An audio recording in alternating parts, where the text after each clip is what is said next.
And we back. We here, man. Episode number 4. It is a Michigan weekend. We talking Michigan football and Lions today, and we may mingle and mix a little things in between. We got a lot of NFL football to talk about. The season is officially been underway, and Yes, there's already sir. a lot of upsetting scores, a lot of surprises so far in week 1. So we got a lot to talk about, Willie. Just take us there, man. Yes, of course, of course, of course. Today was opening day for the Lions. Your boy was in the building, and let me tell you, man, it was jumping, man. I was, of course, I went out a little tailgating and did a little bit of, hanging out with the people, man, on both sides, of the spectrum, man. It's definitely a great atmosphere to be in. Something that I'm damn sure gonna keep on experiencing because it was fun to be in. So before we go into jump a little bit, I want to share a little bit. 100 pro flow, run and shoot pro, 458 drop, playing bulletproof so. Every few shows I just buy some new gold. Circle got smaller, everybody can't go. Downtown Diamond District, jewelers like yo. Hustle, holla at me, I got Cubans on the low. Through the Cancun, smoking Cubans on the boat. Then dock that Tulum just to smoke. Look, listening to music at the Mayan ruins. True devotion on the bluest ocean. Cruising. My cultural influence, even revolution. I'm integrated vertically. Yes, sir. It was definitely jumping downtown today, man. And in the game, it was interesting, of course, man. Being in the building, you felt the ups and downs. Listen, I was on the emotional roller coaster myself. So King, won't you go ahead? Man, like I say, we're gonna let Willie get his camera set up together. He's skipping a little bit. No, man, like I said, we could just tell just from watching it from here at home, man, the electricity in that building was crazy. The sound was crazy. Man, you can literally hear it through the TV. And like I said, when you sell out a game like that and you got standing room, it's going to make it difficult for a lot of teams. And, the Eagles definitely had a lot of false starts today because of that 12th man at Ford Field, So, man, just looking into the implications of this game coming off of preseason, coming off of hard knocks, you knew the interest was going to be there, So today to see the fans turn out the way that they did is super encouraging for the Lions to go out and give a performance in a game where a lot thought that we would get blown out by an Eagles team that's progressing from last season. Man, it's been a hell of a day so far. We fall short by 3 points, man. But Big A, man, what do you think about the Lions' performance today? Well, me, man, it sucks, being over here in the Southwest, man. I had to catch everything on ESPN, highlights, Twitter, and everything. But what gets me is, I want to talk to the people who got the saying, same old Lions, this, and that, right? We have to understand is that we were not playing no bums today. This is a team that made the playoffs, a team that had an excellent off season, add new additions, and got some big names that came in. But to see that, this game was 38-35, man, you all know how it is, man. You've been training all off season. That first game, it's going to be some miscues here. You got to get the jitters out. It's going to be a lot of that, man. But I have to say, I was impressed, man. I was impressed with some people, man. Yeah, but listen, I'm good with the outcome. I want to say that I'm definitely good with the outcome. Mm-hmm. I'm glad that they fought back. They was down 17 going into the fourth quarter. They did fight back. They did have an opportunity at the end of the game to try to get the ball back, but it looks like they just couldn't get it going and make that significant stop that we needed. But our offense can't put our defense in them type of situations like that and expect us to be able to hang with these teams. Look familiar, Willie? Remember last season against the Ravens? Yeah, exactly. Yeah. Exactly. Yeah. Similar, Exactly. very, very similar situation, man, where at the beginning of the game, the defense, they was fired up, man. They was ready to go, but the offense just kept bombing, and you get a tired defense, man, against the Eagles. That is the last thing that you want to do. Jared Goff and the receiving core just could not get it together. You had to run a game going great, but we, for some reason, went away from it, which I also didn't understand. But yeah, you just can't do that. You know what I'm saying? Against these type of good teams like the Eagles, man. The Eagles is a lot to deal with. They're good on both sides of the ball. You know, so for a team like ours that's rebuilding, like I repeatedly say, man, this team is very, very young and inexperienced. So for them to have a showing like that against an Eagles team that's predicted to win the NFC East, man, I can't complain about that whatsoever. They went out there, they gave it their all. Just watch out, Washington, next weekend. Just watch out, because y'all about to get it. Most definitely. I think they're farewell. You know, now that they got that experience, because like you said, it's a lot of inexperience that we still have on this team. But I'm trying to stay away from it. But it looks like I'm gonna have to say it. I don't think we're gonna make it with Goff. Hey man, that's my friend. I had a conversation with him. Listen. You better not. You don't say that to this fan base, man. They get clicking off and stuff when you say stuff like that. Listen. I struggled today with Goff, and even though he came through,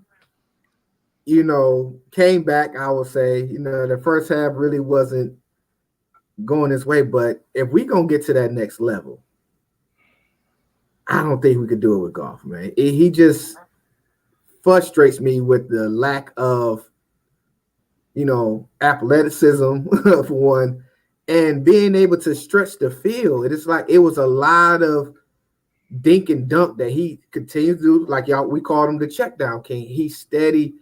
He goes from east to west with his passes. Not really too many down the field. Now he had some shots. He did take some shots, I gotta admit, but it was periods in the game where it was just infuriating to see that, okay, can we get this ball down the field? It was, it's the same situation that we had when we talk about with Cade and Michigan, which we get into that later on in the show. But when you see Hurst out there, you see him having the ability to open up the field because he can move.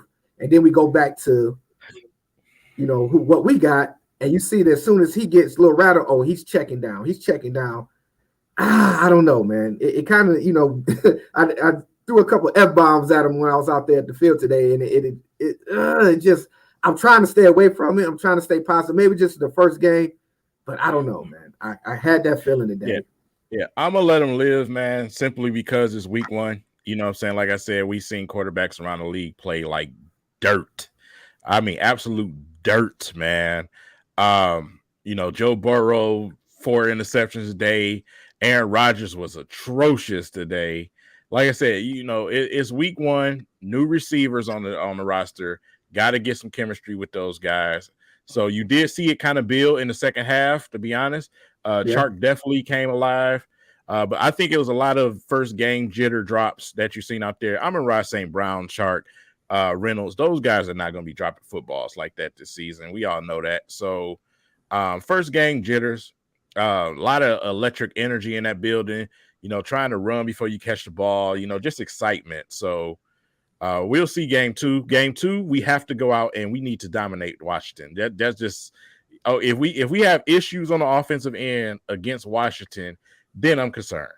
Like I said, it's not like the Eagles is a tough team. You know what I'm saying? We out there dealing with Fletcher Cox and you got Big Jordan Davis in the middle. So even though the fact we still ran that ball up their ass, we still ran that ball up the gut, man. Just not an easy defense to deal with in terms of Jared Goff. So he took some shots downfield. They weren't the most accurate. He did overthrow a couple of guys, especially towards the end of the game. But he took the shots. That's step one, at least. He took the shot. So we'll see what we get week 2. But as far as the backfield on the offensive side of the ball, man, yes, DeAndre is him. Swift. Timothy. He is him, man. That boy is, oh my God, man. Big A, what you think about Swift, man? You know what, man? I was watching Swift like all this offseason, just following him and just seeing his workouts. You know what I'm saying? We all know he got that speed, he got that wiggle, right? But, just him putting his foot in the ground and just making that presence felt, which is something that came up in Hard Knocks, right? You know what I'm saying? We know you can juke people. We know you can outrun them, but let's see some toughness, some grit, because a lot of times you're going to have to run through some people's face. You know what I'm saying? And I just want this guy to have a healthy season. You know what I'm saying? Because he is so explosive, man. Like he's like a Swiss Army knife. You know what I'm saying? And I know he set that goal for himself for 1,000 rushing and 1,000 passing. Yards, and man, with opening day, opening week against the Eagles, like you say, this ain't the people.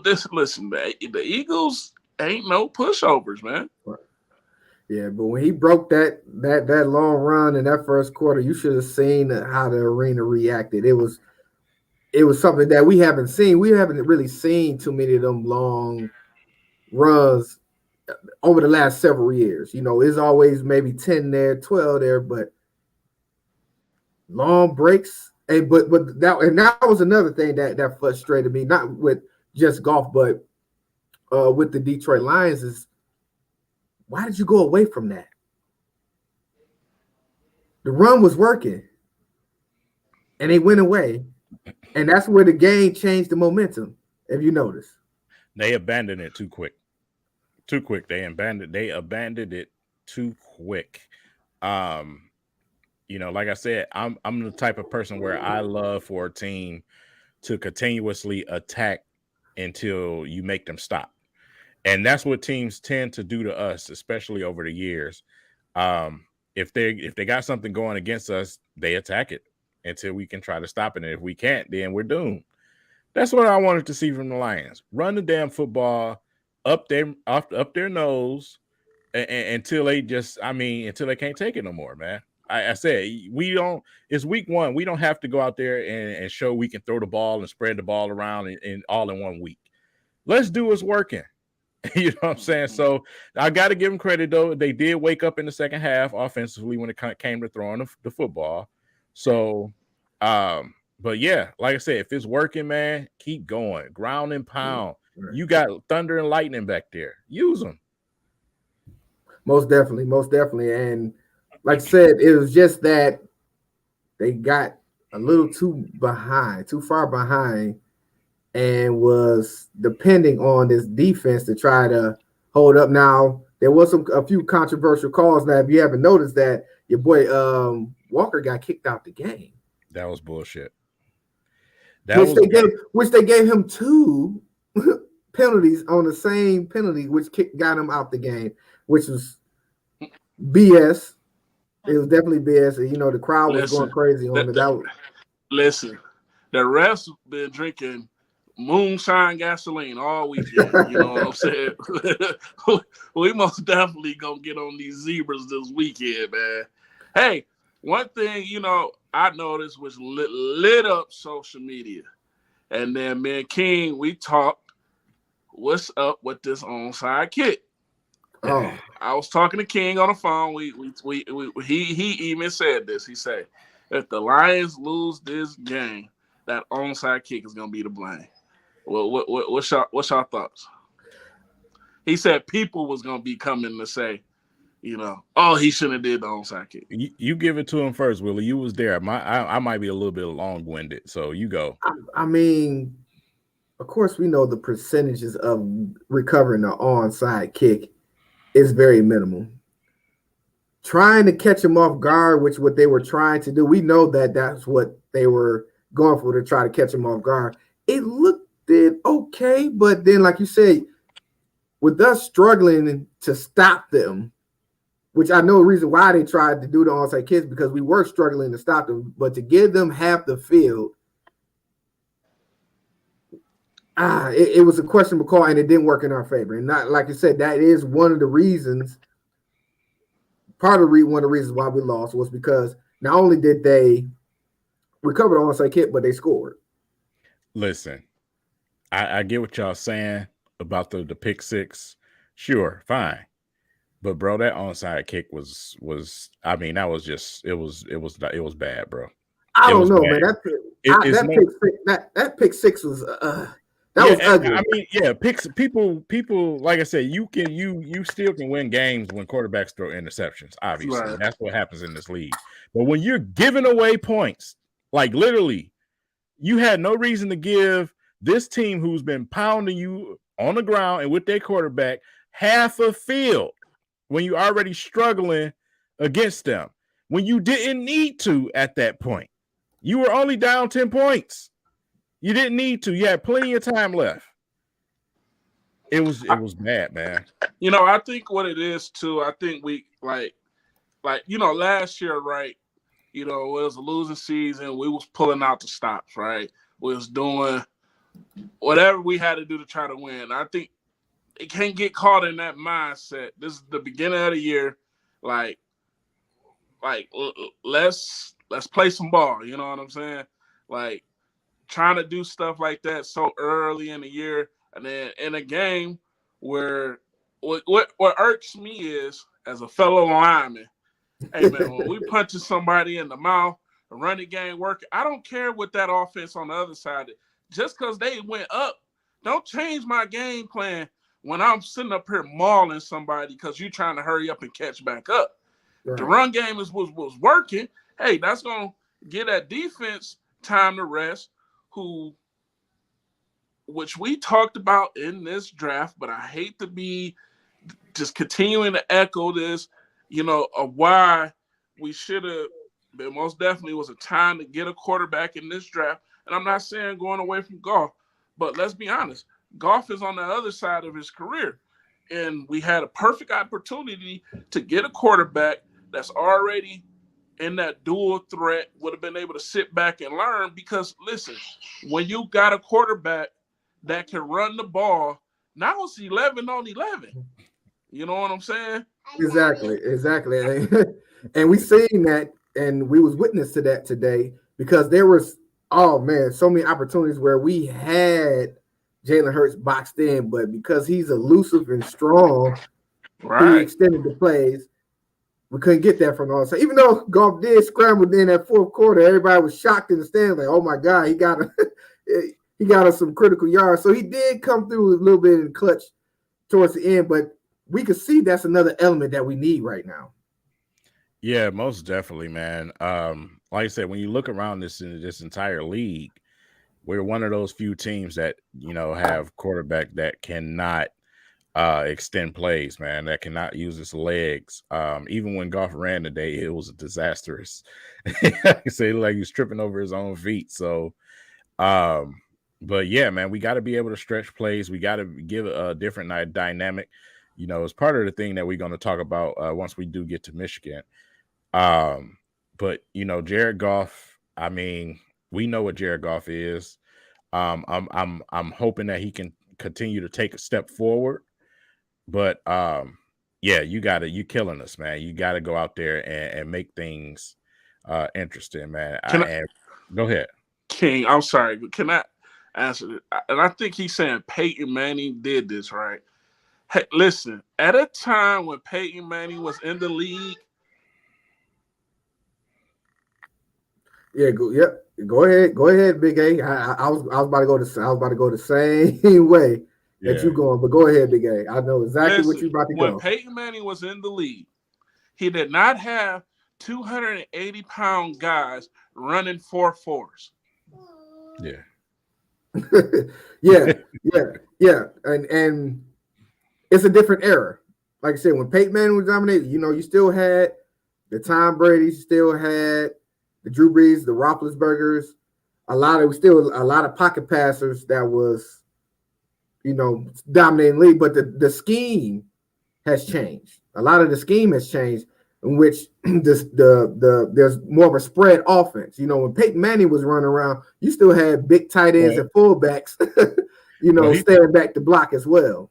He talking about Sean Payton. Oh, okay. I thought he was talking Peyton, man. I see it's coming now. Okay. Yeah, he talking about Sean Payton, man. Okay.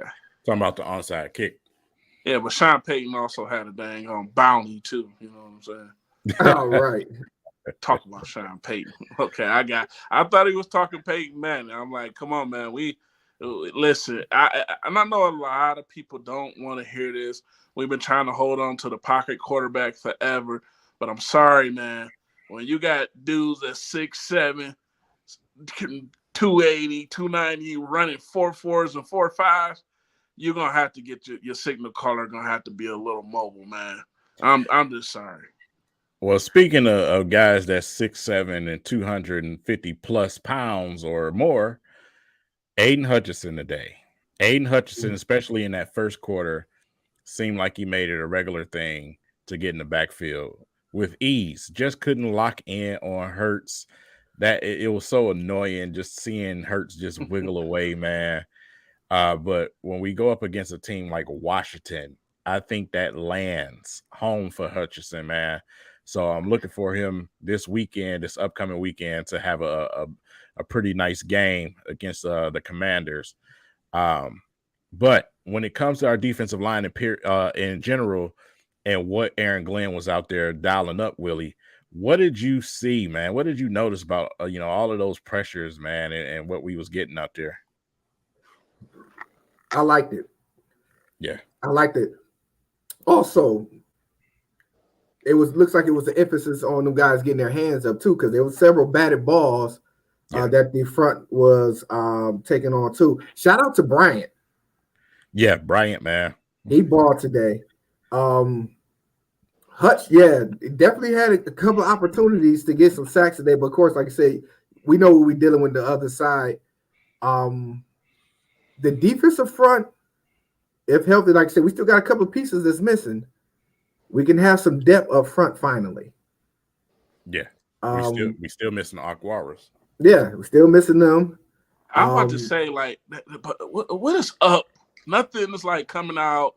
Dude got paid, and he ain't played no more.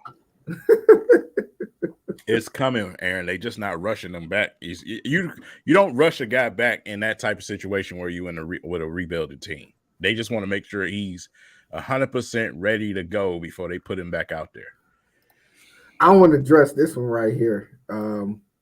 Did you not see AJ Brown tear us up today? Yeah. That's why we had to blitz. AJ Brown was a man amongst boys for Philly today. So we would have sat back there in that zone coverage, and especially because a lot of it was just crossing routes. So we sit in the zone, we sit back in that coverage in the zone. Oh, AJ Brown would have over 200 yards today. So we definitely need to put some pressure on Hurst, because he's mobile enough to where if we sit in the zone, he would pick that apart. So yeah, we needed to blitz in order for us to have a chance. One thing though that I didn't like that Aaron Glenn and the defensive coaching staff didn't do, we should have had a scout out there for Hurts, and we just did not. We did not have somebody out there. You should have somebody assigned to Jalen Hurts. Somebody out there like, I don't give a damn what the hell happens behind me. My assignment is to make sure that Jalen Hurts' scoop ball head ass does not go running wild on us. And we did not do that today. But that's the thing, King. You have to have somebody that can do that. And 9 times out of 10 is going to be a linebacker that's going to have to spot that guy. Wow. Rodrigo. Not yet. No. Rodrigo played a heck of a game. You could have had him. He was going side to sideline today. You could have had him do it. But then that opens it up. And that's what the problem was. If we had somebody spying, that opened it up but for more of the pass game, because that leaves the middle of the field open. We talking Jalen Hurts. If you're gonna beat me, Jalen Hurts, you're gonna have to throw the fucking football. You're not gonna beat me with your feet. And he You're not did. gonna beat me with your feet. He did when you got Brown out there on certain plays, especially with Will Harris checking them. Of course, you know what I'm saying. Hey, well, that was a deep one on Will Harris, but the other Will plays Harris is where like AJ 5'7", you know. the other plays, it was it wasn't on the Harris tip, but watching her, just being there and watching him, it didn't matter if you had a spy there or not. Just the way how he moves. If he would have took off, Rodrigo had a chance to bring him down, but he still was going to get positive yardage because he's just that athletic. Well, if you go out there and you start the game and you do those things, they don't get the confidence that they have. You know what I'm saying? Like I said, they got comfortable doing what they was doing simply because it just seemed like we wasn't respecting that. So, like for me, Brown, he got going. You know what I'm saying? He got going. But when we first started out in that game, we were keeping things under control. What happened was we went stagnant on offense. Yeah. And then they let that run feed them. And next thing you know, they open up the pass game. And that's where I agree with you on that one, King, is the fact that the offense didn't give our defense enough chance to rest. Now, the defense was holding them off because remember, Philadelphia didn't score the first quarter. So the defense was holding up. And that's where the opportunity comes in that we as a Lions team organization got to learn. Once we had the lead, we came out, jumped on them. We got to continue on that momentum. We can't have bonehead penalties still. We can't have 3 and outs back to back to back and then expect, because anybody knows who watches the game, there's going to be adjustments. And that's what Philly did. They had opportunities to make adjustments and they took advantage of it and they went off and scored 21 straight points on us because they were able to make the adjustments and we didn't adjust on offense. Or we didn't stick with what was getting us those yards was that run game. Yeah. Hurts, man. Yeah, it hurts. Yeah, it damn hurts. Jalen hurts. It does. Man. Man. Yeah, those type of quarterbacks, man, you got to keep them contained, man. Indeed. But all in all, it still was to me, I'm okay with the outcome. Hey, listen, that's 38-35. I'm okay with the outcome. The Eagles. We talking about we was. Hey, let's not forget we was the second team in the draft, and we just a playoff team only beat us by 3. I mean, so definitely we can improve from this, and hopefully, like I said, we it's gonna be a good season. And this was the game for me to tell me whether or not what my outcome will be for the season. And I feel like this is going to be a very competitive season, however it goes. You know, like I said, we could be either playoff bound or we could be just right outside the playoffs. It could be either or depending on the situation. So it's going to be a fun season. You know what I seen today? I seen today a team that came out and they fought, and then they took some hits, then they fell down, and on the way up, they bit a kneecap. And then when they got knocked back down, on the way up, they bit another kneecap. The only difference is we got to become the team to be the last man standing at the end, just like Dan Campbell was talking about. So we'll get to that point. We're super young, one of the youngest in the league. We'll get there. We got to add more. We know what this is. We still in our rebuild. But to go out and get that type of performance against the Eagles team, man, that was pretty good to watch today. Yeah, for sure. For sure. Hey, at least one thing, like you said, man, when you're in a fight like that, just don't get Adrian Peterson. You know what I'm saying? Oh my God, that man! Oh my God! Hey, listen, what's in the and Swaggy P? I don't know if y'all ever heard my story about my fights, right? And I always say, look, somebody made me see the stars one time.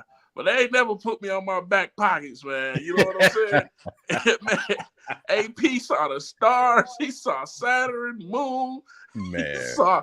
He saw Sailor Moon. That man jumped hey, listen, maybe I'm there. Like, don't ever play with matches. That was a good shot. I ain't gonna lie. No, listen. AP is you lifting all the weights for nothing. Big. what was remember the 2K name? Big for no reason. Like, oh my God, man. We just up there in age. That's what it is. We're gonna blame it on the age. Man. All right, y'all. So it's time. Let's look at a few of these other games, man. We're gonna pull up the scores. Let's go, man. Let's check it out, man. Guys, run through them. All right, man. So obviously we got the Cowboys and the Bucks playing right now. But man, starting with the Saints and the Falcons today in a close one. That was a close one. Game. My man Jameis out there. Trying to eat some W's out there. But one of the shockers was the 49ers and the Bears, man. The Bears. The 49ers is one of my defenses in my fantasy league. Good grief. But blame it on the field condition. Put it like that. Right. We're gonna blame it on the field condition. 49ers was on their way to running away with that thing, but that soggy Soldier Field and that rain, man.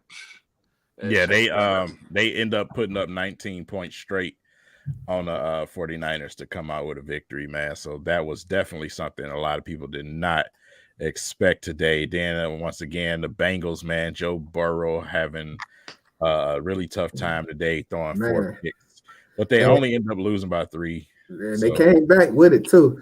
He's on my fantasy team as well, but luckily he was benched this weekend, so I'm glad for it.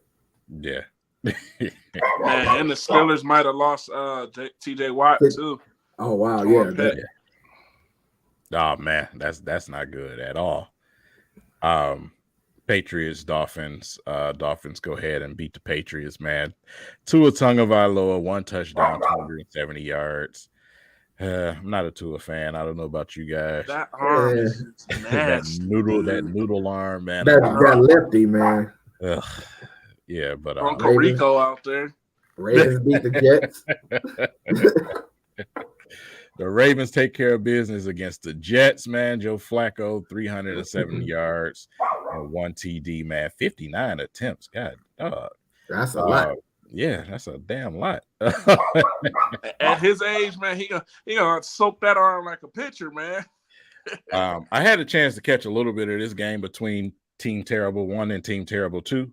The Washington Commanders go ahead and take care of the Jaguars, man. And like I said, I just think Washington just need to get ready because next week you got a real test coming. You got a real task ahead of you, man. The Lions should be ready. We should be ready to go. But 28-22, man. The Browns. Yeah, it's Browns today without Baker Mayfield. Baker Mayfield. Yeah, that's what I'm saying. Without Baker Mayfield, beat Baker Mayfield. Look, Baker Mayfield was still throwing to the Browns. Yeah. Remember them Lions fans that said we should get Mayfield? They still saying. Oh, so desperate, man. The Colts and the Texans, man. Willie, the Colts and the Texans, man. Don't you? One of those is your defense, right? Yeah, the Colts was my defense. Yeah, they kind of.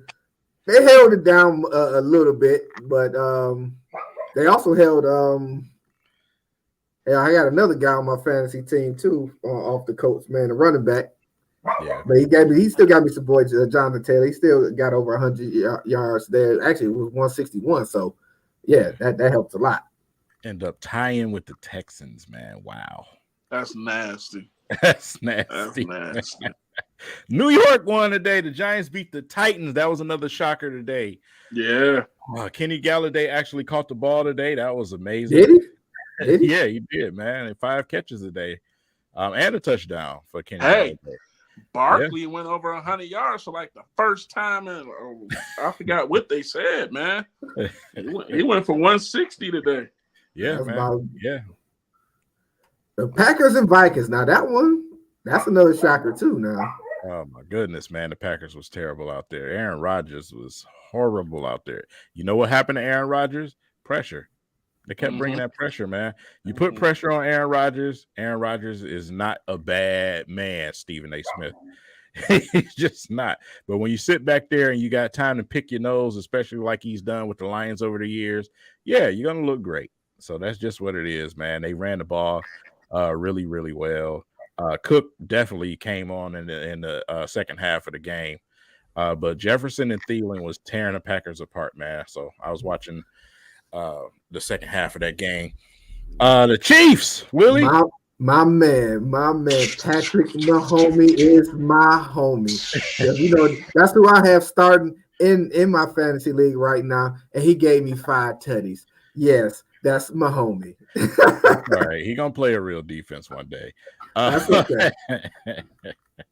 No, but to finish it off, man, we got the Raiders and the Chargers, man. Chargers pull it out 24-19 versus the Raiders. One thing I want to say, Derek Carr, you have no excuses this year. I don't want to hear anything. You should be putting up more than, what was it? How many points they scored? 19. 19 points. With all of that you got on offense. The issue is you. Yeah, there's no excuse. You're right. And like I said, right now we got the Dallas Cowboys and the Tampa Bay Buccaneers going on, and then the Monday night matchup was the Broncos and what the Rams. The Rams. Oh, you're talking about the Broncos and the Seahawks. Yeah, so that's the Monday night game. Let's ride. Yeah. Let's ride. So those were the scores so far, man. You know, like I said, just looking around the league, you see a lot of week one type of ordeals going on right now. But you know, these teams, man, they're gonna get it together, make adjustments, clean some things up. You know, like I said, we head into a little bit of a slighter part of our schedule after coming out against an Eagles team. So I got them in my fantasy too, Swaggy. Hold on. Hey, D Brown, you said you'd rather have Carr over Goff. Do you realize Carr threw 3 picks today, and he got Devontae Adams, Waller, he got Winthrow, and he got a backfield, and he got a line? And you gonna tell me you'd rather have Carr over Goff? Come on, man. Stop drinking the Kool-Aid, man.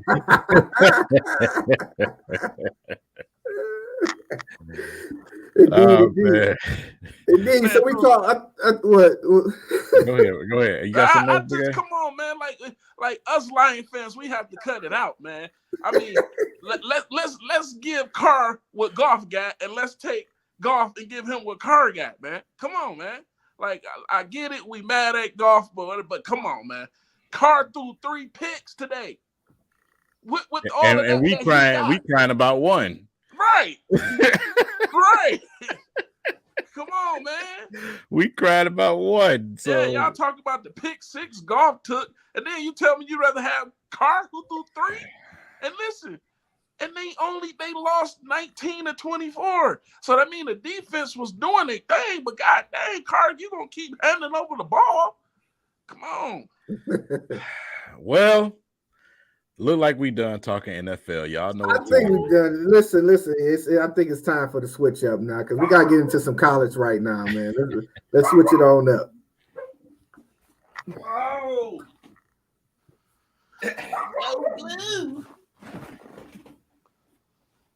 oh.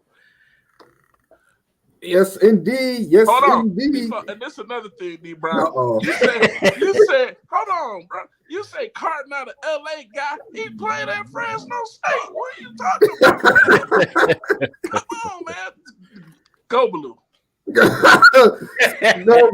Blue. Speaking of Go Blue, listen. It was definitely boy.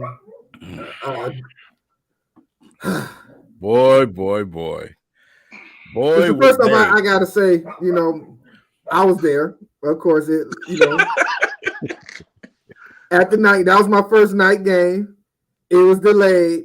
I got rained on, of course, and the experience being there at the night game was definitely something amazing. I definitely would be doing another night game, experiencing the game. If you haven't, please get there, experience that. It's something that's you'll never forget. You know, it's something that I will hold on to because being in that atmosphere, getting all that energy is definitely great to be in the place to be. So, of course, you know, you see the scores.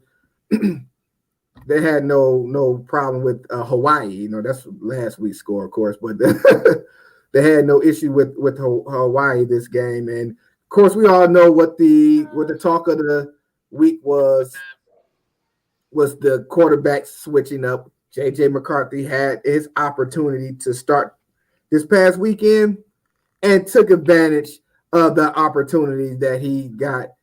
And in my opinion, and I believe this is going to be an opinion across the board, solidify himself as the starter for the Michigan Wolverines. Big A. Okay. Take a breath. Take a breath. Take a breath. Take a breath. Listen, I first of all, I want to say, listen, I'm a Cade fan, right? Yeah. And I am one to say some of those boos that he got last night is like, come on, he didn't deserve that. You know what I'm saying? But JJ was already announced that he's going to be the starter for the UConn game. Monday Night Football with one thing on ESPN2 and ESPN Plus. That's right. One thing I do want to say, though, is Ray Charles can see why JJ should be the starter. Everybody here on this podcast, on this show, from the Georgia game, said we see why JJ needs to be the starter. You can see that. I mean, Big Willie, this is something we talked about in the Colorado State game where you was like, hey, man, look, they got to calm Cornelius Johnson down.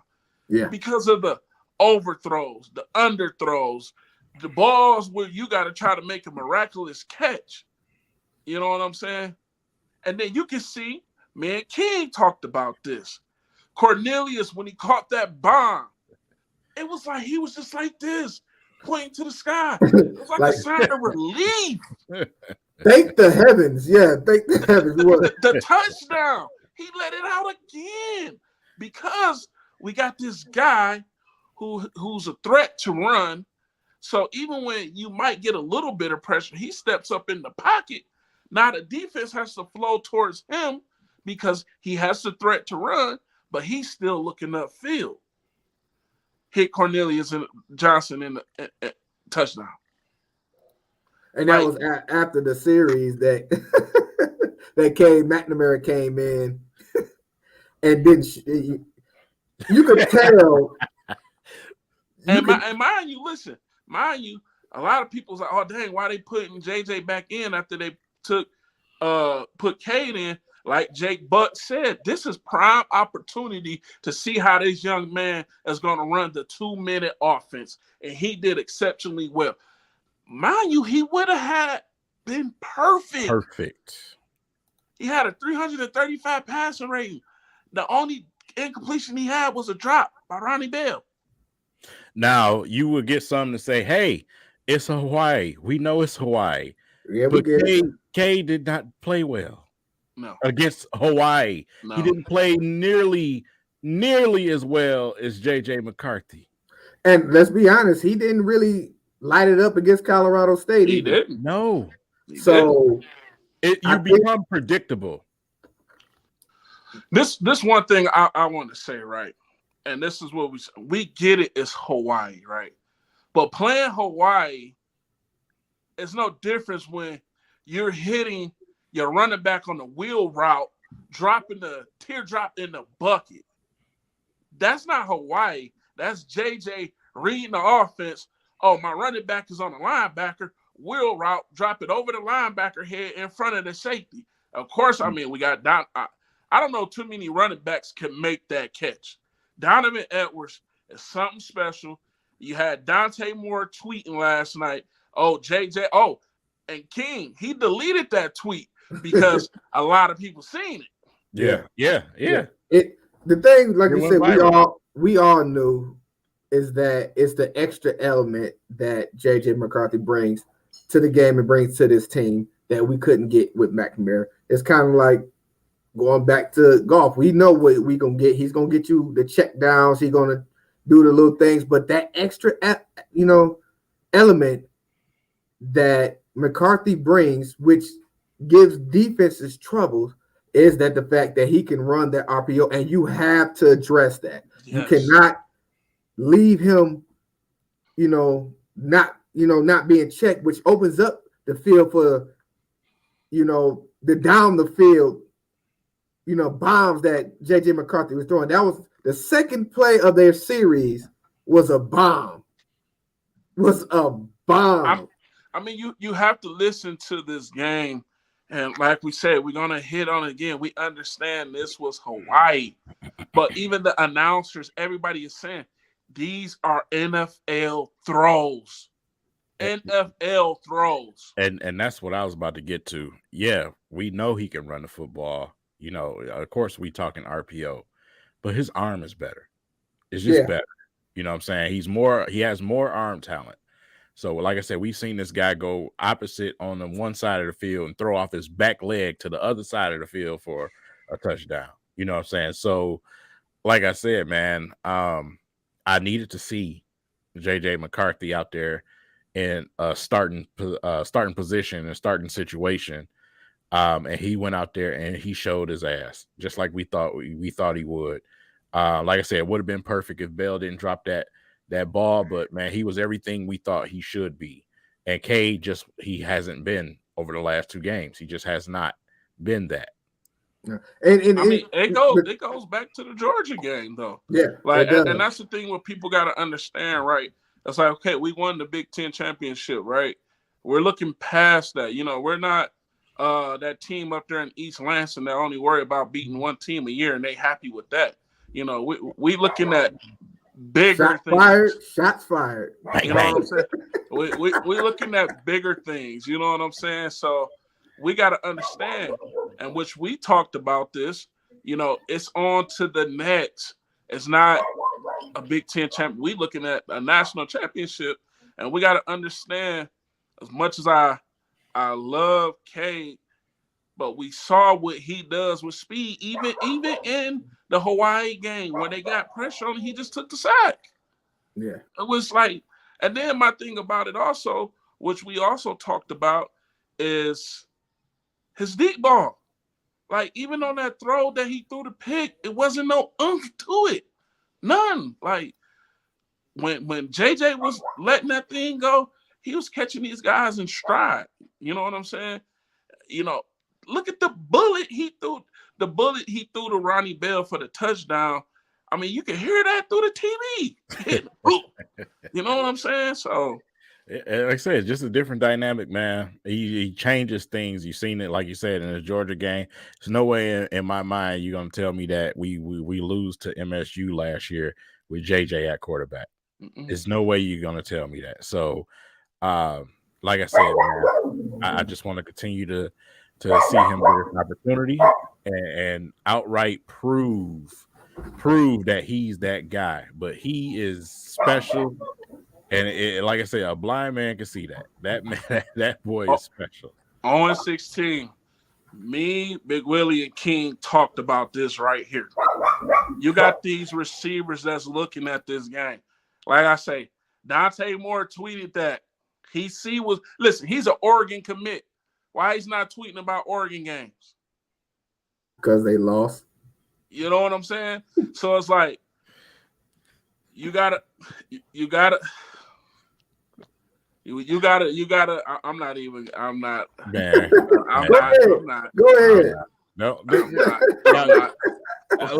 It's time. Here we go. Listen. What you gonna say? And this what gets me with Go Green, Mr. Recycle. I gotta go empty my recycle can in a minute. How many picks did Thorne threw this weekend? Let's talk about that. Y'all need a quarterback up there, East Lansing. And who were they playing? Akron? Oh, okay. Yeah. They definitely was crying watching JJ. Like, man, we doomed. Like, we doomed. Twitter was quiet with the Michigan State fans. They was definitely watching like, man, this kid is a problem. Most definitely. Yeah, the thing about it is, man, you as a football player, you have to look, and it's like, so when we was at the Colorado State game, They ran a little. It was like an option, right? And the thing that's so sad about it is even the Colorado State defenders didn't even play Cade. They went right to the run, and he still pitched. And people's like, why are we running this with Cade? It's part of the RPO system. You can, and that's the thing. He handicaps us so much because people don't even play him. They go straight for the running backs. And it's totally different when you see JJ in there. And you want to know why? It's because it's at the bottom right where y'all deserve to be. So that's why. And why you were and can you only imagine if Thorne was throwing picks against Akron, what is he gonna do against a school that they call top 3 DBU in Washington? Yo, what's up, Jerry, man? And shout out to Mondo Ray, man. It's my guy, DVE. You know what I'm saying? But it's man, it for one, like you said, the second play of the game, to see him connect with Roman Wilson like that, who's a Hawaii native, you know what I'm saying? Just it just, man, it was a statement, man. It was a statement. Exactly. Speaking of DVE, which is Detroit versus everybody, I do got to give a quick shout out to my bros at Detroit versus everybody. They did have them a launch this past weekend at the Gucci store. If you guys follow me, We3 Kings on our YouTube page, did have a presentation when it comes to that. They also was in the building for that night game as well. Now, there is some things coming along the way, not only for Michigan, but some other teams that y'all gonna be looking forward to. So stay tuned, because you heard it here first. It's some things that's about to be coming along the way with the Detroit versus everybody expansion. Hey, 313. I wasn't even gonna go here with them, Kurt. The thing is, they're gonna quantify to the last 20 years, the last 15, the last 10 years. It's not even close. It's not even close. Listen, it's just the momentum is building up for this MSU and Michigan game, but you guys got y'all got a nice little stretch that y'all got to get through before y'all come on to Michigan. So before we get into that stuff, let's go ahead and get through that stretch first, and then we'll talk. That's my opinion. Yeah, and that's the thing. Is like to be worried about like Michigan. Yeah, hey, y'all gonna see Ohio State before we do. Yeah. Now that's gonna be a tell right there. If y'all can go ahead and take care of Ohio State, which I'll be rooting for you guys. Like I said, I'm not a Michigan State hater. Big A, he can't stand you. But me, you know what I'm saying? I like Michigan State until they play Michigan. That's my thing. So listen, once an op, always an op. I said the op son. I was rooting for Marshall this weekend. You know what I'm saying? Mm-hmm. You know? Okay. Now this one I want to address. Pulling up the footage of the schedule. In the state schedule, yeah. Y'all do realize these games that people are complaining about, this schedules being weak. These were teams that was scheduled 3 and 4 years in advance. In advance. So you don't know whether or not these teams in 3 or 4 years are going to go through a rebuild, if they're going to end up being ranked.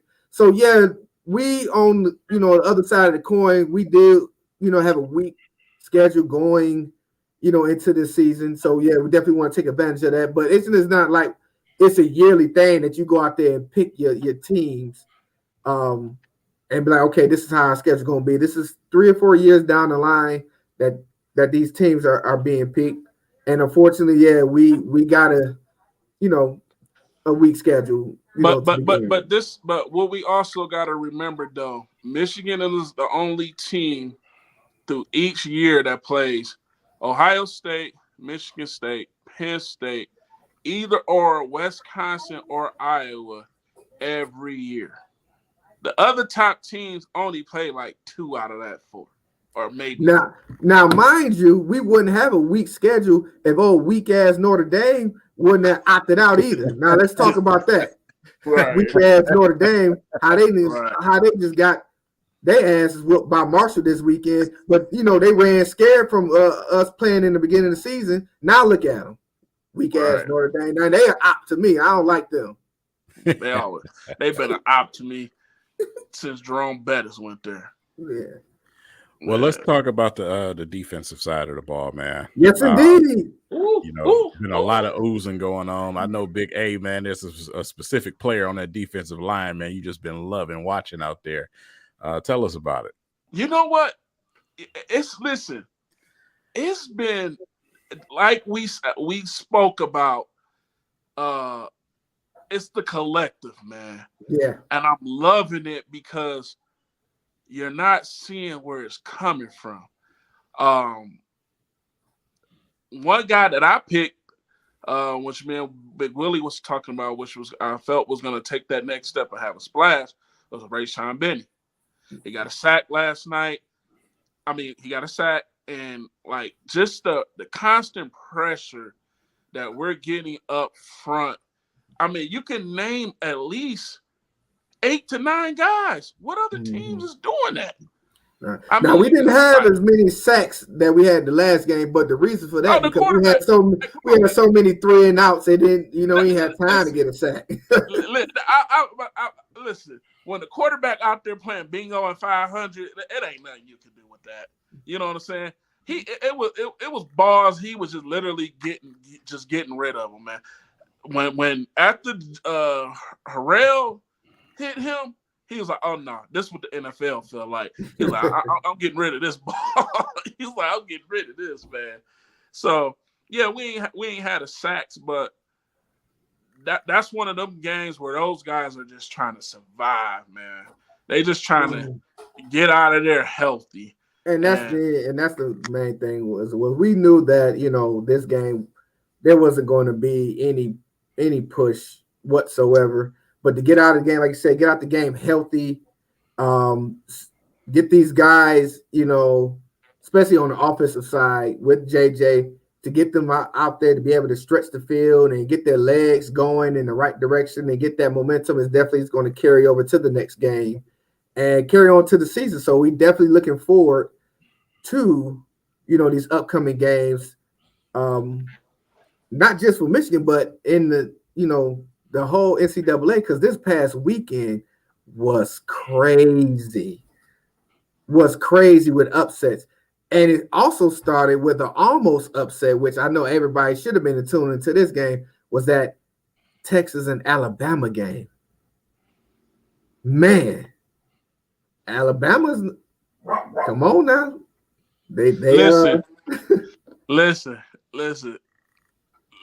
They had the same refs they had at the Michigan State game last year because apparently they don't know what fumbles and fumble recoveries and safeties is. You know what I'm saying? Those the same refs reffing that game. Alabama got bailed out. Even though Texas still had opportunities. Even when they started quarterback went down, they had opportunities. Right. And they second string quarterback was out there with a limp. And they still had. And you know what? This one thing we're gonna go back to Texas, but I like to talk facts, especially when it comes to recycle gang up there. He want to talk about Hawaii was running the ball on. Oh, the hell! Hold on. Let me go, Willie. That's when we had freshmen, guys that was straight out of high school, third and fourth string, man. Shut up. But guess what? Hey, guess what? Peyton Thorne only threw for 212 yards against Akron with 2 picks. How do you even speak? That's what I'm saying. Like they so delusional. He talking about, they was running on y'all a bit. Yeah, a third or fourth string where we just trying, which in the fourth quarter. Yeah, y'all don't never understand about getting guys valuable time to play. But Peyton Thorne threw for 212 yards with 2 picks against Akron. Okay, back to Texas and Alabama. I love when they come in here. Listen, you made some money here. I know you did because they come. And I was going to put that bet in too. I should have did it. And I regret that I did it too. I didn't do it, man. But yeah, that it showed, for one, I would have to say this. Bryce Young is the real deal. Because despite everything that went on, despite how tough Texas was playing, when the play needed to be made, the boy made the play. So I have to commend Bryce Young. He's the real deal. He didn't buckle under pressure. You know, said they abandoned the running game. The wide receivers, they're still young and inexperienced, but he carried them enough to where they was able to get that victory. So the boy is worthy. I would give him that. The boy. This one thing I want to say. Bryce Young, go ahead and get your second Heisman because JJ getting it next year. You know what I'm saying? And, hey, listen, them Heisman things might change a little. I was about to say, listen, it's still early now. If JJ get on the road, we might see him in them talks. Hey, listen, man. Hey, JJ had Peyton Thorne's whole total with 3 throws. Come on, bro. Come on, bro. Don't do it to him, man. I just don't understand a fan base that's just so delusional just because they beat Michigan every now and again. You know what I'm saying? And they just so delusional, man. Hey, look, y'all had whole car lot sales pitches for y'all recruits, and y'all still got guys that's decommitting and flipping other places. Come on. Yeah, we ain't even gonna get on that. You see what we did to Western Michigan? Yeah, we gonna remember it. Yeah, we gonna remember. Y'all get to come play at a real stadium, not a place you call the woodshed. and then y'all got this quote, Tuck coming. Right. No homo. Hey, listen. Grown men are saying Tuck coming. Hey, listen though. Hey, check this out, fella. This shows you the standard of a program when you can give a coach $100 million and you say, hey, what's his accomplishment? He beat Michigan in the COVID year and he got help from the refs last year. $100 million deal. That's all you gotta do. That's all you gotta do. That's all you gotta do. Oh man. Nothing else. You know, you ain't gotta develop no talent. Just try to hit in the transfer portal every year.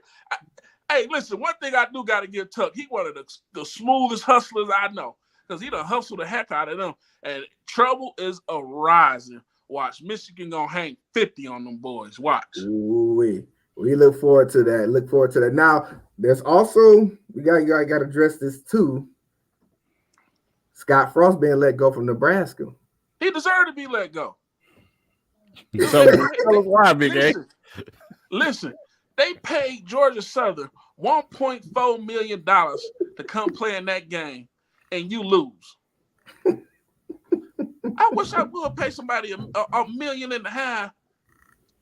My plan is, hey, you come here, I'm beating on you. I'm paying you to take this beat. You done mollywop me and took my money? Oh yeah, you gotta get fired, bro. Yeah, it was inevitable. It was inevitable. You know, they've been struggling since he took over. They didn't quite get over the hump like they thought they would with Scott Frost, and then not only you lose not badly, but lose a close one to Northwestern, but then you got Georgia Southern come in and beat you. Listen, and the one thing Nebraska fans was hanging they on the last 3 years. Adrian Martinez. You can't blame Adrian Martinez. It's a program. It's the whole thing. Like I was saying the same thing with this whole Iowa thing. They keep saying, oh, our defense is elite, the offense, this. Listen. Iowa players don't do crap in college. Iowa players ball out when they get to the league. 9 times out of 10, most Iowa players get drafted because of the potential that a lot of people can see. I.e. George Kittle. Mm-hmm. I.e. Hawkinson. Mm-hmm. You know what I'm saying? So it's like when you see Iowa players, it's you can see the potential in college, but it's the system. Iowa needs to revamp that whole system too. I was averaging 7 points a game. That's crazy. 7 points a game. Listen, they won their last game 7-3 and didn't get a touchdown, 2 field goals and a safety. No, 2 safeties and a field goal. Yep. And they lost this one 10-7. that was supposed to be that trap game that everybody was fearing that we was going to have. I just don't see it, especially the quarterbacks that they have and the defense that we have. And I don't think their defense is good, but I don't think their defense is good enough to hold us to 10 points. No. Listen, that defense, like it's good. I'm not gonna say it, but it's not world beaters out there. You know what I'm saying? They ain't just listen, we just hung 44 up on them. Like, you know what I'm saying? So, you know, I listen, I ain't worried about it. So we got to talk about the, you know, like I said, it was a lot of upsets this past Saturday, which makes for, you know, a great Saturday, man. So, King, you bring up them scores, man? Yeah. Give me 1 second. We got to talk about that. You know, we still got our guys in the comment section. They still champion for Sparty. Listen, I like it. Keep it going, because it won't be no ducking this year. We definitely gonna be coming back on, and we expect you guys to be here too. So definitely make sure you guys tune in. Hey Sparty, don't let OSU hang 60 on you in 3 quarters. Oh man, good Lord. Coming though. No homo. All right, so there's the scores for you fellas, man. I'll just scroll down as we go through. Yes, sir. So of course, you know, we just got to talk about the Alabama-Texas score. That was a great game. Georgia did have no issue against Sanford, of course. They're the number 1 team. I've been calling that. Ohio State, you know, no issue against Arkansas State. Of course, you know, we took care of Hawaii. Clemson took care of Furman. And here we go. Woo, I'm glad this will happen, because that kind of takes the monkey off our back a little bit, because we ain't the only top 5, top 6 team to lose to App State. Keep it going, King. Keep it going.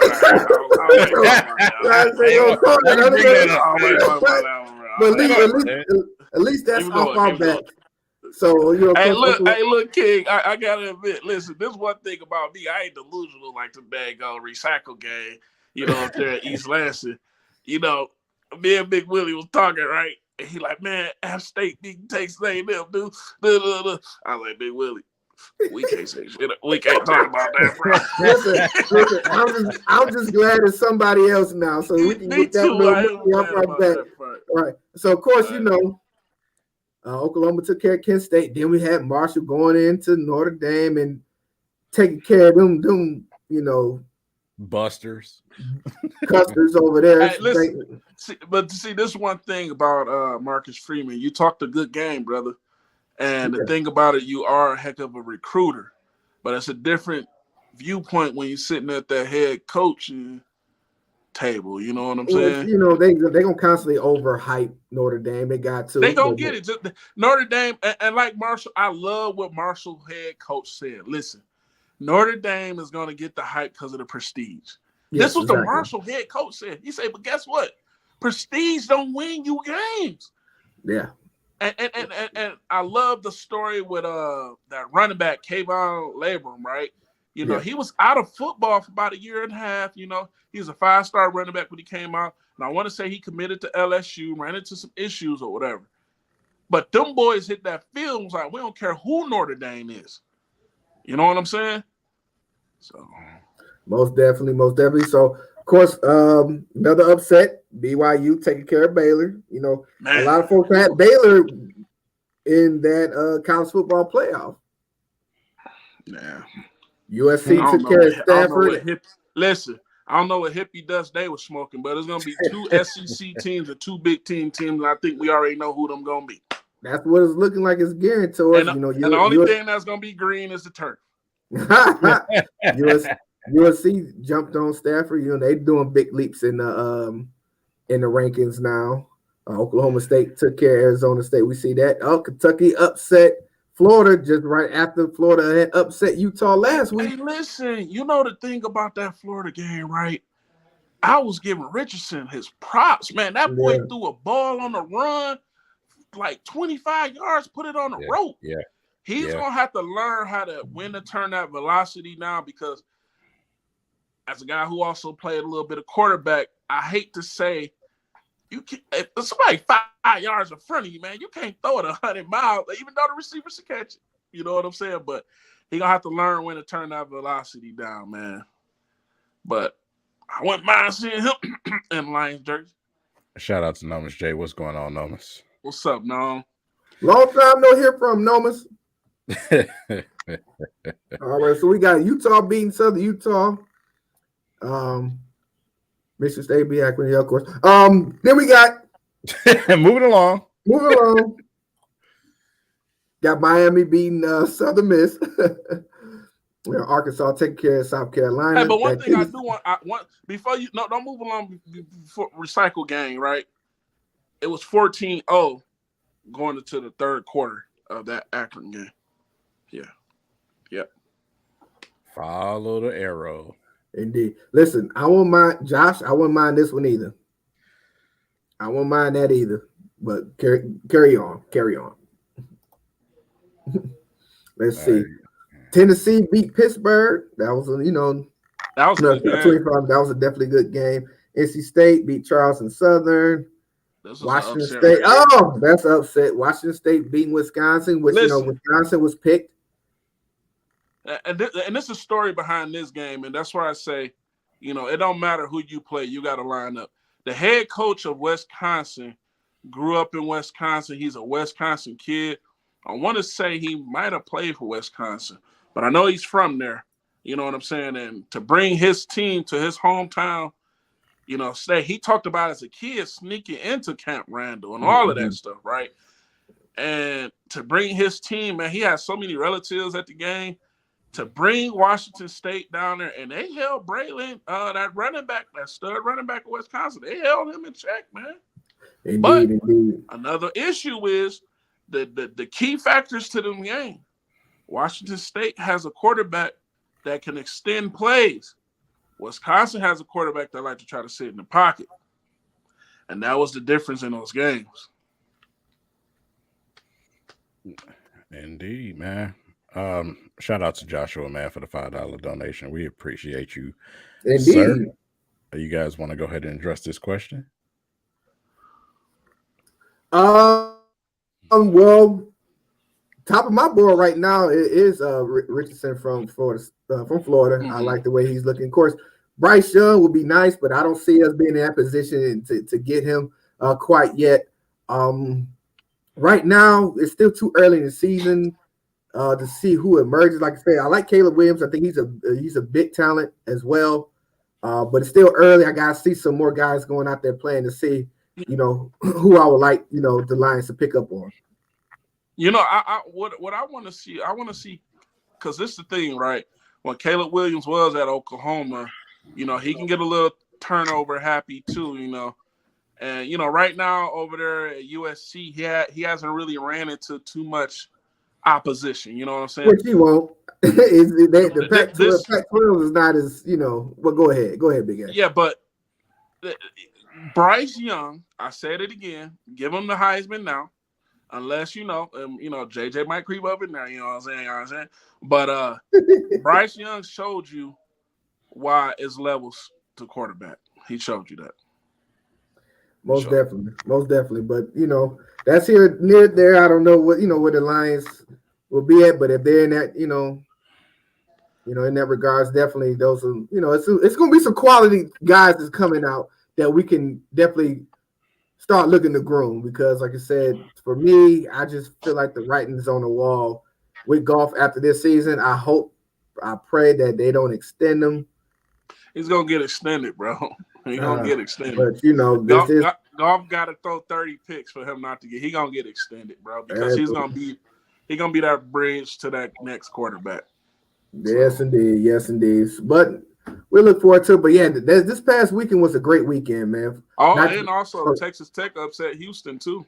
Yeah, so it was a lot. Which that's why I look forward to college football so much more than I do the NFL. Is because it's so much more on the line with these games than it is, that you can get up for than you can with the NFL, man. The excitement of it, the upsets, saying the close calls, it makes an exciting experience for me. And I find myself liking the NCAA more than I do the NFL. I don't know if you guys feel any indifferent or not.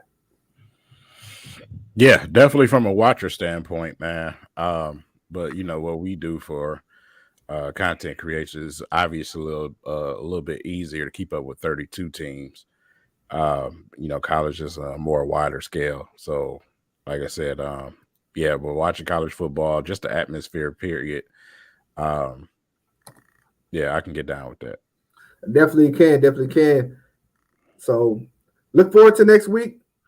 Of course, looking forward to college football as well as the NFL. Like, it's great to have football back, guys. I know you guys in the comment section. I know you guys been looking forward, to this upcoming seasons. When football is back, it's definitely back. It's definitely back. So, indeed it is. So, I will say this. We do got, the links in the comment section. If any of you guys want to come in, join in. If you got a question, if you got a comment, something that you want to address, even if you want to come in and get that big game for clowning, old Sparta, you can. You're open and welcome to it. This is an open time all for everybody. I say is, when you step to me, come with facts. Hey, one thing I also want to mention. We say, if you comes for the crown, you bet not miss. Hey, one thing I want to say, hey, y'all, make sure y'all get them likes and them shares up. Subscribe, man. Subscribe. I put something together real nice, for when we get those 1,000 subscriptions, man. And listen, I know we talked about. Yeah, we working on, like you said, Big I always say we're working on something, on the back end, man. We definitely will appreciate you guys getting these likes, subscribe, get these shares up, because we got some things that we're trying to give away, man. We just holding on to them. Look, this I want to preview this again, and I just want to show this. We all talk about them 2004 Pistons, right? That was the last championship. Y'all see King sitting back. He knows it's going to come to the screen. Listen, we got some nylon hot fire. We want to get to them 1,000 subscribers. Look.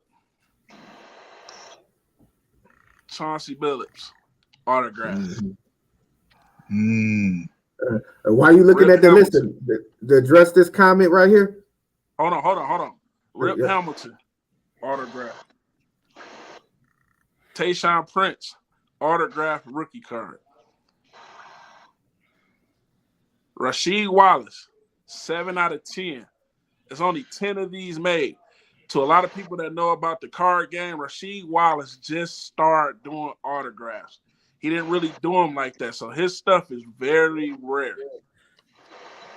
We got another autograph, Rasheed Wallace. And then Fear the Fro, Ben Wallace autograph. Let's get them subscribers up, man. We get to 1,000, we're going to be raffling off some of these. So, answer that question for Josh. Thanks for the donation. Yes, we will be live at the MSU game. I'm definitely going to be live at the MSU game. Damn right.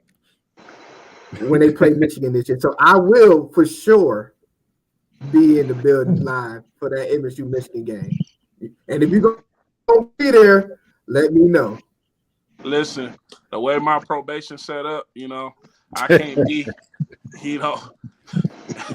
3 steps next to a Sparty fan, in real life. I'm just talking mess, man. What's going on, Nomus, man? Thanks for joining. Hey, what's going on, fellas? Nomus, what's happening? What's up, Nom? Long time no hear. So what you got for us, Nomus? I just want to get, first off, let me ask this first question while we on the subject about the cars.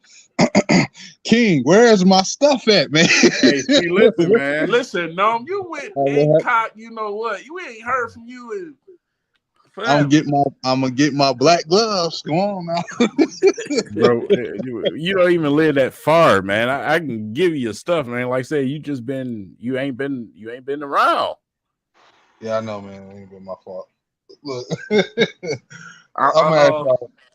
Mine's Hey, too. Big Willie, Wait a minute. we're Elevator. gonna have to get King some security, man. Wait a minute. What I owe you, elevator? What cards I owe you, elevator cents? Oh my God. So All right, so let's be look. honest. No, go ahead. Go ahead. Numbers. What's going on with the Aiden Hutchinson scenario? I want to get on that real quick because I knew if he didn't do certain things, it was gonna be a report saying that he had a disappointing game one and all that other stuff. But my eyes was, I don't know, man. My eyes was telling me that they was centering him, trying to keep him out the game. And that's why he didn't probably appear on the stat sheet as, a lot of people would have liked. I want to know who made these reports. That's what I want to know. What reports? Because anybody with half an eyesight seen Aiden Hutchinson getting in that backfield. In the backfield constantly. And that's why I'll say, I see, that's the part that kills me. It's the stat thing with these damn articles, man. It's like he had a disappointing rookie debut so far game one. I'm like, oh wow. Yeah, all of that's gonna shut up anyway. Like I said, he getting ready to play Washington next week anyway. All of that to shut up. You know what I'm saying? I said you going up against Jalen Hurts, bro. Yeah, and that's the thing. What we got to realize, not all things that you do on that field is gonna show up on the stat sheet. QB pressures, exactly. That ain't gonna show up on the stat sheet. You constantly just wreaking havoc, causing people to hurry up and all of that. That's not gonna show up on the stat sheet. Now, if he was out there getting put in the dirt and stuff like that, then that'd be concerning. But this man was literally in the backfield.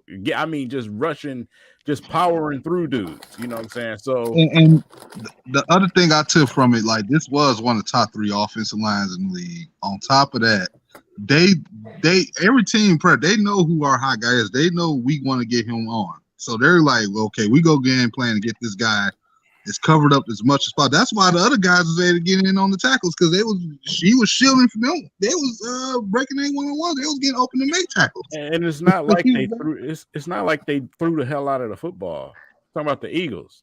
Yeah, it's not like we got a quarterback out there just throwing the football constantly. They literally just ran the damn ball, except those couple of passes to AJ Brown, where he got off. But Smith didn't do jack shit out there. So, like I said, I mean, we got a different situation coming with Washington. So there's gonna be a lot of reps and a lot of opportunities for him to land home on some of them sacks. So, like I said, I'm not even worried about those nerds. Let them nerds continue to type with their little type keyboards and laptops. Let them do their thing. They'll shut up next week. Oh, okay, cool. That's what I thought. That's why I didn't jump on Twitter today and nothing. I'm like, I'm gonna just watch this game. Yeah, you're gonna have some probably compare him to I'm Walker. specifically watching Walker had play today. I wasn't. No, I was saying Walker had 1 sack today, so they probably gonna try to use that. But he played, guess who? Washington. So let's see what Aiden Hutchinson do against Washington. Oh yeah, I believe that. All I'm gonna say again is I'm so glad Jacksonville drank the Kool-Aid. Thank you. Thank you, Jacksonville. Thank you. We'll take that. Right. Oh, thank you. So it wouldn't be right if I don't mention it, man. We just got some people in here. They just want to hear it, man. Even though it's not really much to talk about, I got to talk about the Pistons, man. Like I said, the end of this month, we get ready to head into training camp. And then after that, October 4th, first preseason game. So how fast this month is going to spin through. We already heading towards the middle part of it. So once we get into training camp, and once we start getting those reports, we definitely be covering that more often for you guys. It's just not much to talk about right now. Even with the summer, over the summer training clips and everything like that, those are all pretty much dead, man. They're dying. They're gone. Rico Hines has been over for a couple weeks now. It's just not much out there, not much information to go on. These teams are practicing. I do have an insider though, that did tell me something interesting. I'm for his security, I'm not gonna say his name, but he had an opportunity to be in the practice facility while the Pistons were there and they were doing some practicing. And Jaden Ivey was the best player on the court. The best player on the court. So absolutely nobody could deal with Jaden Ivey in practice. So that was very encouraging to hear. And this person is a coach.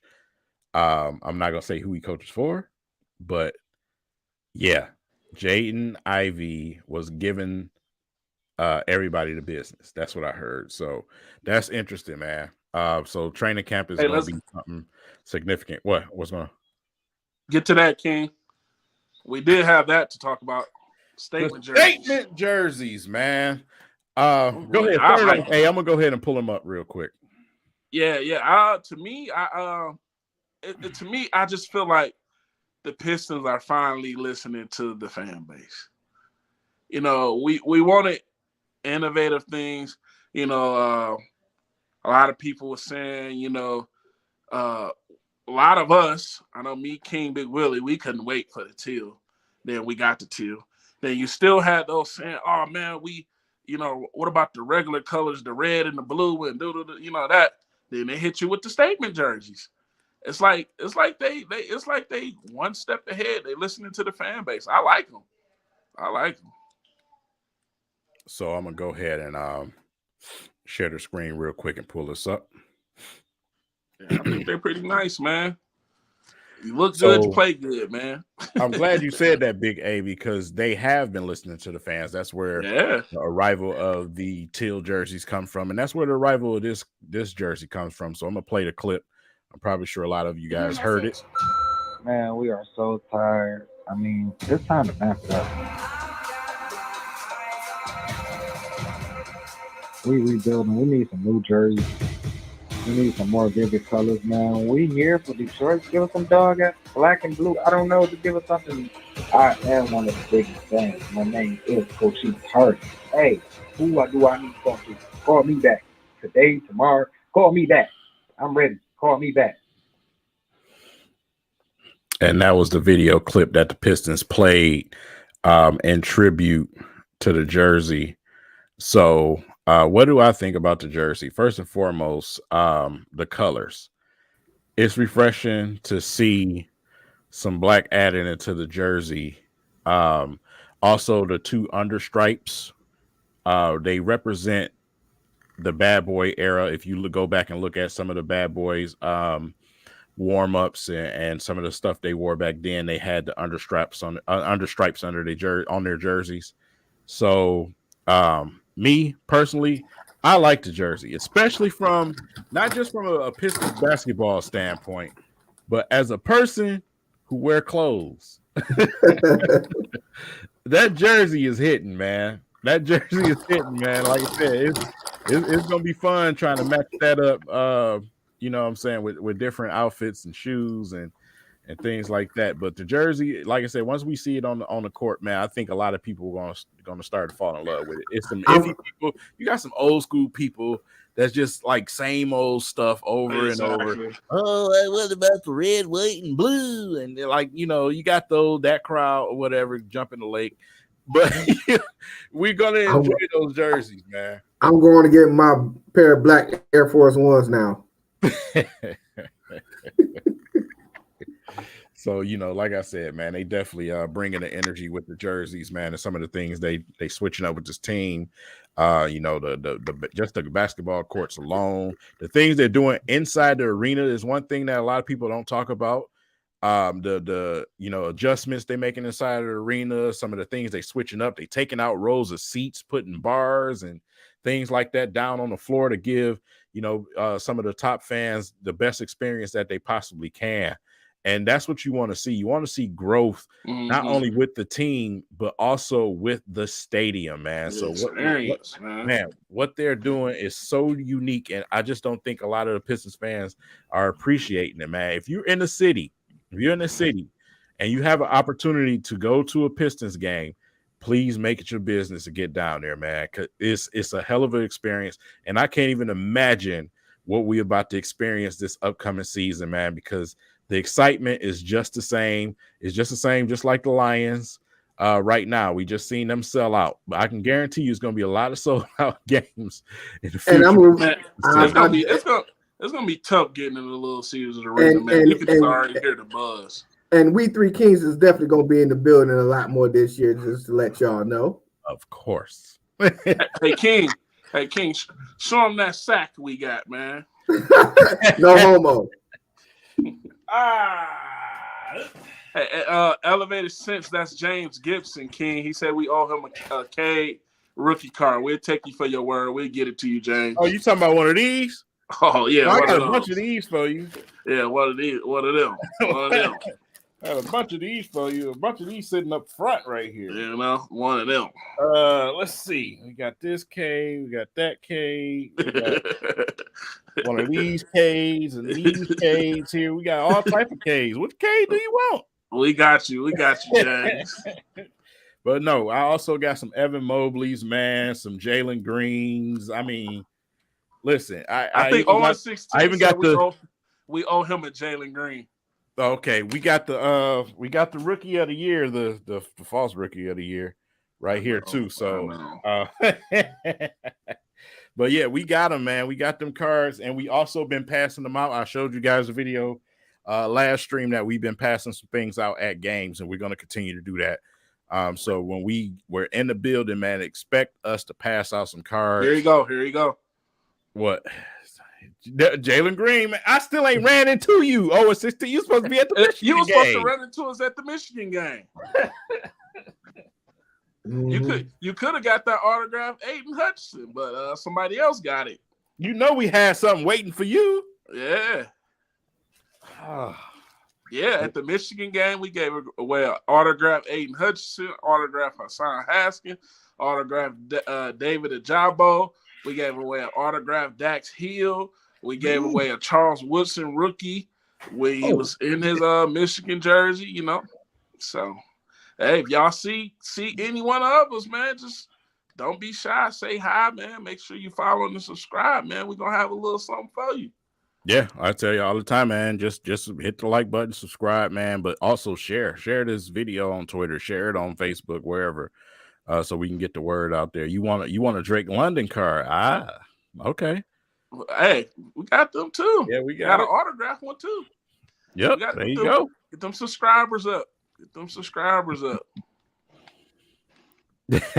He said, "Don't remind him." So, like I was saying, man, the Pistons are definitely doing things to innovate the stadium. Yes, you know, the whole downtown, man. Yes, period. Yeah, the experience is nice, man. Man, as a person who ain't been home, we haven't been home since COVID, so it's been like 3 years, man. And as a person, you know, that hadn't seen downtown, and I was impressed the last time I was there. Man, to see where it's at and to see where it's going, oh my God, how can you not be down there every week? Man, like, you live here and you ain't down there, something wrong. Yeah. Something wrong. I mean, I don't care if you got to catch the bus down there. You need to get downtown, man. Just at night down there is just crazy, man. Yes. Like having all them stadiums together, then all the lights and the scenery and everything, that vibe and them restaurants, that vibe is great right now. Man, yes, it is. Yes, it is. So, man, with the Pistons, they like I said, they're doing things to innovate the inside of Little Caesars Arena. Also, Little Caesars is now the official pizza partner of the NFL. So I know you guys seen the Matthew Stafford commercials with the Little Caesars, but you know, only great things seem to be coming you know, downtown, and not only just downtown. Got to give a shout out to our brothers at Culture Detroit. If you guys are following them on Instagram, you had an opportunity to see the mayor of Detroit, stopping by the shop. The mayor, we've had the governor there. Now the mayor has been there. Stopped by the shop, man, to say what's up to the fellas, and you know, just the experience on Living Noise and Fashion Avenue is just popping right now, man. Like I said, and King, don't forget they just had Snoop share one of their skits with G-Mac Cash. Yep. Like, I really have been gone for a while. God damn. Yeah. Yeah, man, making moves, man. They doing things, man. So like like I said, if you're a sneakerhead, there's no way you shouldn't have at least been on the Instagram or something, man. You should have been by the shop because, like I said, they got some exclusive deals in there, some exclusive shoes in there, and some exclusive clothes in there. They sell more than just shoes. It's more than shoes. It's clothes. They even have exclusive snacks, man. There, exclusive pops and exclusive snacks that you can't find everywhere. They even sell those there. So shout out to Culture Detroit, man, and our brothers over there. Also to Century 21 salon where our brother cuts hair, man. He definitely held it down for the back to school event, cutting children's hair for free that day. So we're trying to make moves in the city. We're not just trying to be your normal podcast. We want to be involved. We want to be involved with you guys. We want to be involved with our city.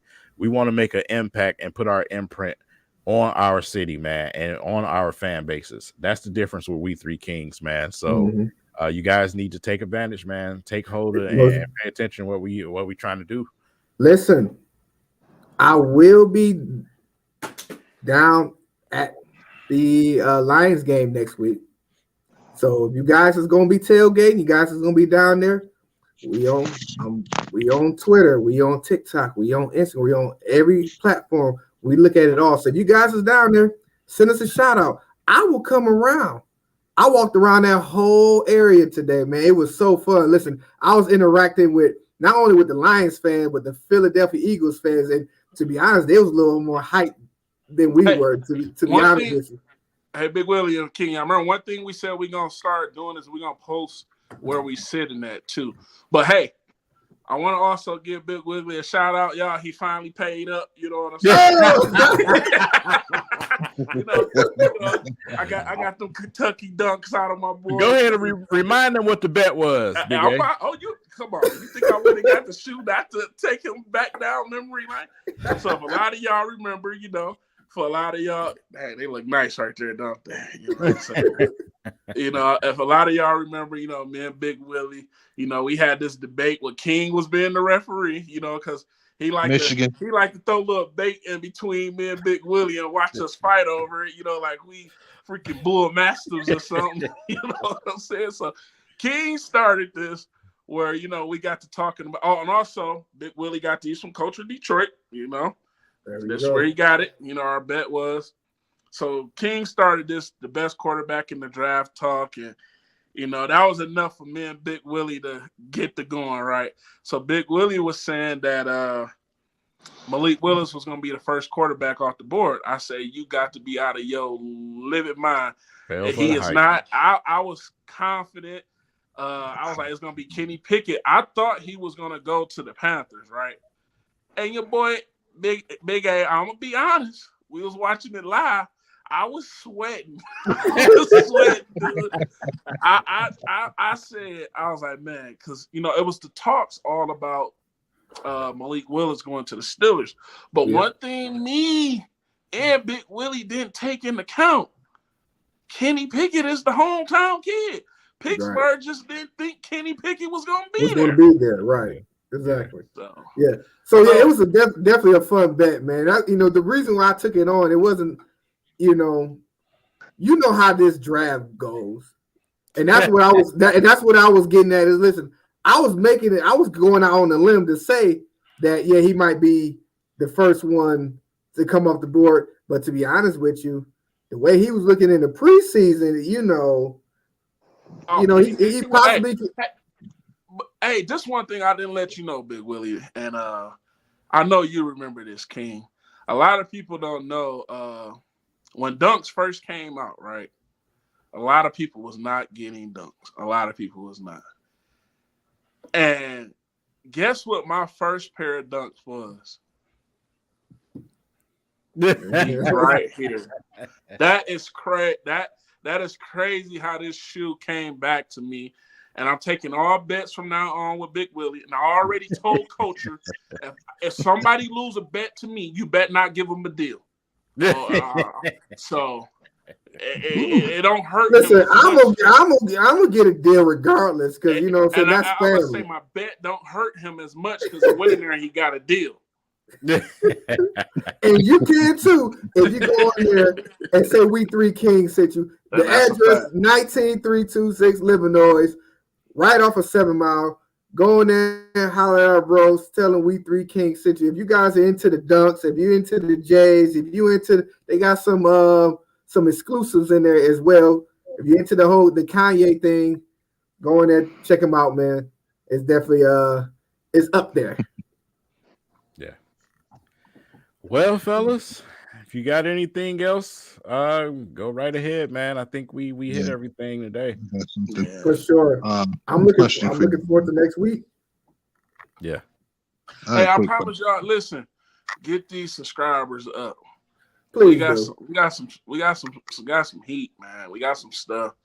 You know, once again, we always want to tell y'all how much we appreciate y'all for taking time out of y'all day to spend time with us. You know what I'm saying?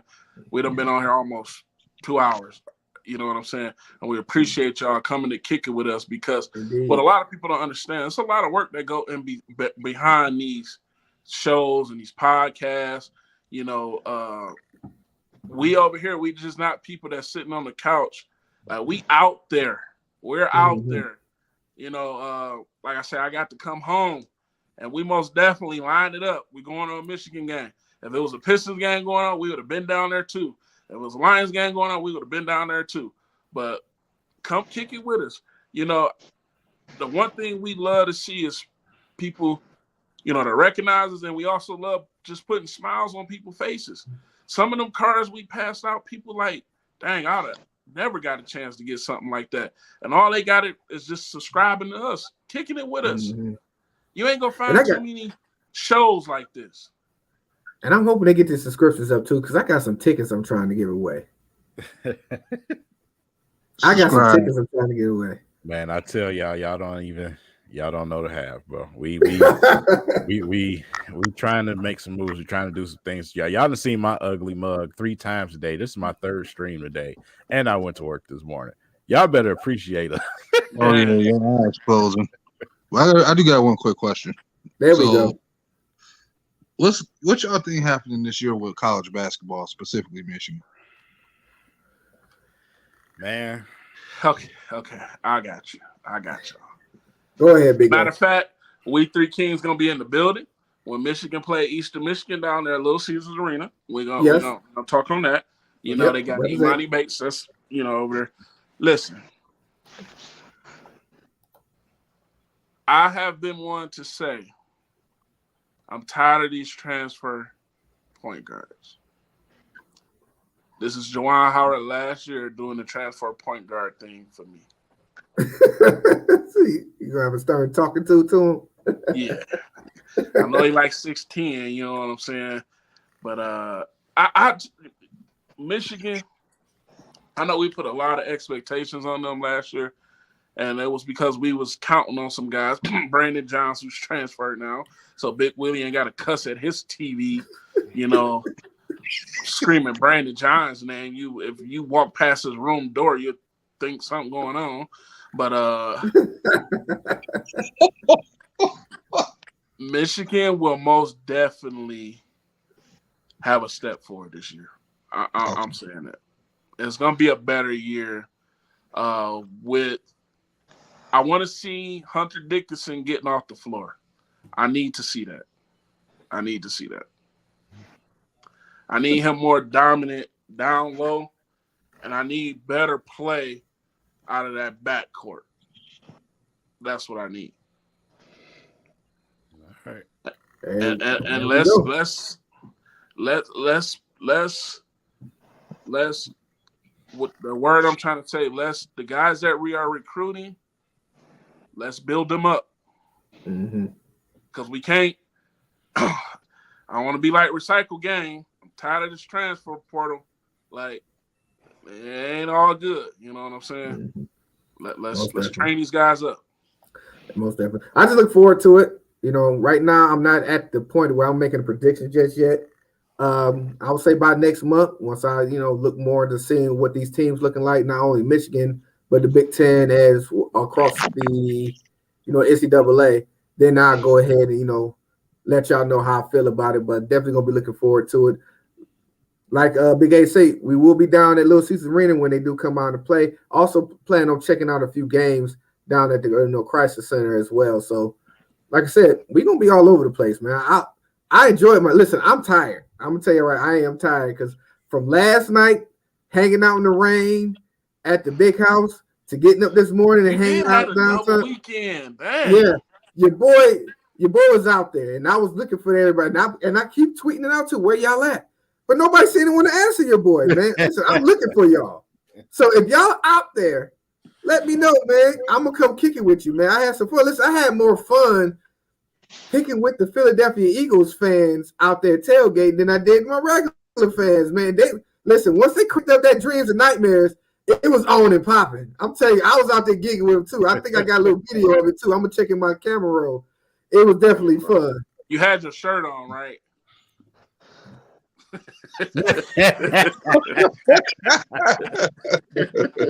No comment. Out there with color bands on, blowing whistles. Most definitely, man. But listen, next week, like I said, I'll be down there. So you guys is going to be down there. Let us know. And like I said, let's keep this thing rolling, man. We having fun. Yeah. Well, I think that sums it up, man. It's been a minute 46, and a pretty good show today. Like I say, I think we touched on pretty much everything.